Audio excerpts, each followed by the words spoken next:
Hey there lovelies, it's Sarah Leonard here from acatlikecuriosity.com, and this is my Curious Chat Q&A session for September, which I host for my curious patrons, my Curiously Gorgeous Sisterhood members, and anyone who's a member of my Curious community, my Facebook group. So for the month of September, I put up a little post in the Facebook group asking for questions. And I did have a little series of questions from Sharon. So her question, first one is, have you ever done a face-to-face workshop? Which I have. I've done face-to-face workshops in my local area, and they went quite well. The only problem that I personally found was the area that I live in is actually not the most affluent area of the country. There are quite a lot of retired people living in the local community, so trying to get people to come on a regular basis to face-to-face workshops was quite difficult, even though I priced the workshops quite well so that they were affordable, but I was still covering my costs for supplying all the materials and everything else.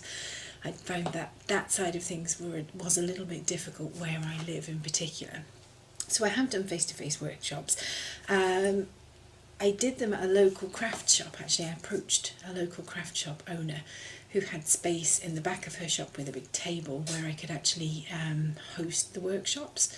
And obviously she then had a captive audience to then buy all of their materials and bits and pieces, and we did things like I put together a little bundle for people who joined in the workshop. So the workshops were mixed media workshops, and so I came up with a little bag of little scraps of collage paper, bits of ribbon, just like a starter kit, I suppose, of different bits and pieces they might want to collage, with a foam brush and a couple of other bits and pieces. And I put that together as kind of an extra offer for people taking the workshop. And then they could buy one of those bags for £5, but it also included a set of 3 crafters acrylic paints that were from the shop. So it meant that the person who owned the shop was making a sale at the same time as I was making an extra sale, based on the workshop, and that went quite well. But like I say, the one problem that I found where I personally live was that people couldn't afford to attend the workshop. People who were interested but couldn't afford it, even though it was very affordable. I only charged £10 for a 2-hour workshop, which is very, very affordable. The local area that I'm in, that even that was very much too much for them. The main thing that you might run up against if you're trying to organise a face-to-face kind of meeting would be advertising and things, so trying to get the word out. Obviously I advertised within the shop that the workshop was in, and the staff there mentioned it to people as they came through the shop and everything else. I also managed to get the workshop, because we were running a whole series of workshops, I managed to get a feature in the local paper, so that people knew what was going on. I managed to get little notices and posters and things in the local church. I was able to put those up on the bulletin board. I was able to put them up in local shops as well, just around and about local cafes, so that people would know that it was actually happening, because that's often the most difficult thing, whether you're selling things in person or online, is just getting people to find you, to know that you're available and that's what you do, sort of thing. So I kind of had a little routine of exactly where I would go to put up posters and who I would approach and everything else, and like I say, it worked quite well for a little while, but the regularity of it, just for some people, they just couldn't afford that, and so it became, for me, financially not really viable. I'm more able, because of the area that I live in, I'm more able to kind of earn a wage that supports me working online, and appealing to a much broader market of people who have a different sort of budget in mind, whereas the local area for me was a bit of a struggle. I think personally setting up the face-to-face workshops wasn't really a big deal, because actually I'm a teacher. I've been a music teacher for 10 years in schools and colleges and sixth forms and whatever else. So I'm not particularly nervous necessarily speaking in front of people. I was a bit nervous before the workshops began because I hadn't ever done it before.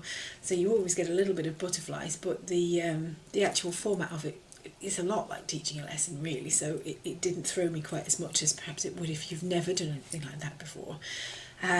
My best tips if you're a beginner and you've never done a face-to-face workshop before, first and foremost, my biggest tip would just be to slow down a little bit. I think whenever people get nervous, they tend to rush through things, so they rush through their instructions and rush through this and rush through that, and there's no reason to really rush. I think my first workshop I was so concerned that people wouldn't have something to show for it at the end of the 2 hours, that I really kind of like pushed them through and doing all this and that and the other, and then having done the first one I then relaxed into it for the second one, and actually that's much more beneficial because people feel that they can ask you questions, they feel that they can get things explained to them, they can go off on their own little tangent, they can have a little chat with the person next door to them, because a lot of the time these workshops aren't just about the learning really, they're about the kind of camaraderie and meeting other people who like the same things you do. So that's my top tip, would be to just slow down, go much slower than you think you need to.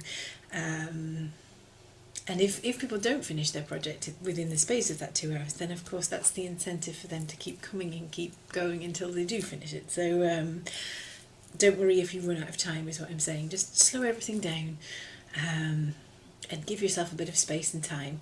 Also give yourself a bit of space and time for setting up before people arrive. There's nothing more stressful than still rummaging around through boxes and bags and trying to get everything set up when people are already arriving. Try and, if you can at all, to get there in good time so you can have everything set up and ready for you to go as and when people do actually arrive at your class. Obviously, in terms of pricing, I've mentioned pricing from my own experience, and my own experience is very much based in the area that I live in. So even though my workshops were very well priced, very competitively priced, people still wouldn't or didn't feel like they could afford to pay for them. I would recommend whichever is your local area, looking around at what other workshops are available, what other prices people are charging for how much time, and kind of look, I suppose, at the experience those people have versus the experience you have, and come up with a price that you feel comfortable with. For me, I was there for 2 hours. I charged £10 per person for the 2 hours, but I could fit 6 people into that workshop. So for me, £60 for 2 hours work, plus about half an hour setting up at the beginning, half an hour packing away at the end, that felt right. But then when people started to feel like they couldn't afford it and the workshops got smaller and smaller and smaller, it very quickly became not viable for me to do it anymore. So you might want to look at a price that's a little bit higher than your minimum you would need to earn, so that you can weather, if it's going to be a regular repeating thing, so that you can weather those weeks when not as many people sign up for whatever reason, whether it's illness or whatever else. Another option in terms of pricing from that point of view could be to actually have people pay for a set number of workshops up front, and then you've got them then for the rest of the time, and even if they don't come along, they've already paid you, so you're not having to worry about that side of things. Obviously the downside of that would be that some people would be put off by the outlay at the very beginning, but all of those things, there isn't a right and a wrong way. You have to do it the way that feels comfortable for you, I think. But the money side of things, I always feel like you want to try and make it as stress-free as you can, because you don't want to have the experience tarnished by people not paying, people not turning up, and all of those money worries that go with it. You don't want those to ruin your experience, basically. So those are my tips and ideas and experiences with running local face-to-face workshops. I hope that they are helpful for you. I will post this video onto YouTube and then pop it into the Facebook group and onto Patreon as well, the Patreon site where my patrons can view it. If you'd like to get involved next month in actually asking some of the questions, then please feel free to join my Curiously Gorgeous Sisterhood. I'll put the link below the video.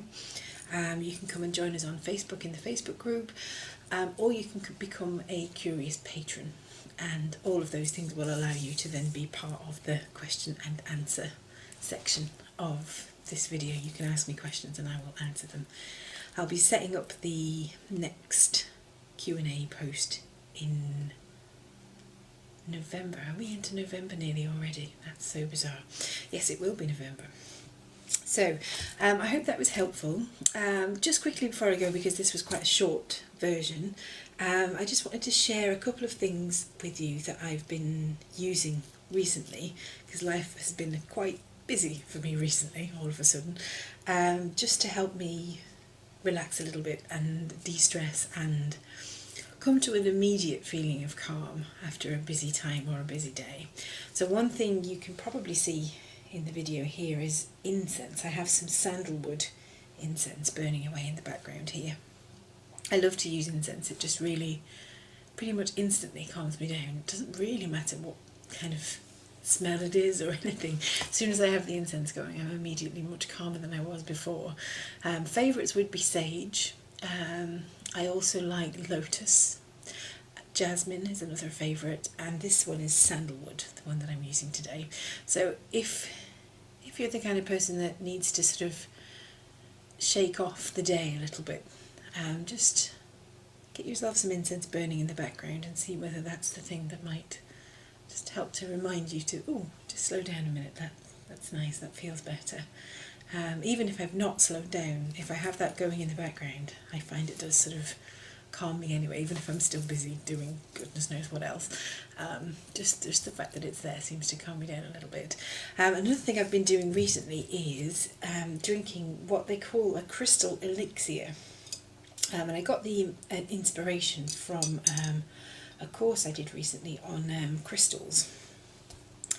And basically what I do, I have a mason jar here with just ordinary tap water in. You could use filtered water or whatever you want.